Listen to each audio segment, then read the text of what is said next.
Hi everybody, let's talk about 3 supplements that can harm your thyroid or harm your thyroid function. I'm Dr. Darren Scott. I've been helping people for 20 years, thousands of patients get their life back. So let's get right to it.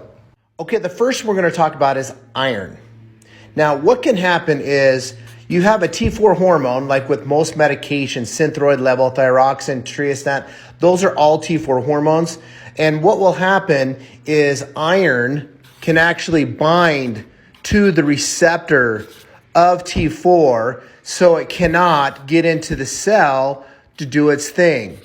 All right, so what you need to do if you're taking iron, so iron by itself isn't going to harm your thyroid, but taking it incorrectly can. So what we want you to do is take iron 4 hours after T4, all right, or after your thyroid medication. That's when you need to take your iron, or it can affect that function of that medication.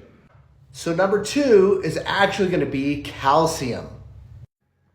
Calcium is very similar to iron in that it can bind to the receptor to prevent that from getting into the cell like it did with iron. So again, 4 hours after you take your thyroid medication.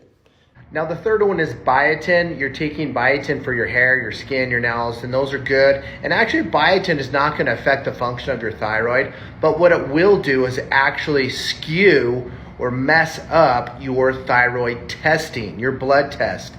So if you're getting thyroid panel done, make sure you stop taking biotin 3 to 5 days before you do the testing, because it'll mess up the test and not make it accurate. Here's a bonus one. If you've watched to this point in the video, iodine. Do you take it or not take it? Well, it's different for everybody. Iodine can be beneficial for some people, but it can be damaging to other people. So I'm not going to spend a lot of time on iodine, but I want to bring it up. Usually it's the dosing that's a factor with iodine for the most part. Take a look at my other video. I did a whole thing on iodine. Go ahead and take a look at that, and that'll give you more detail.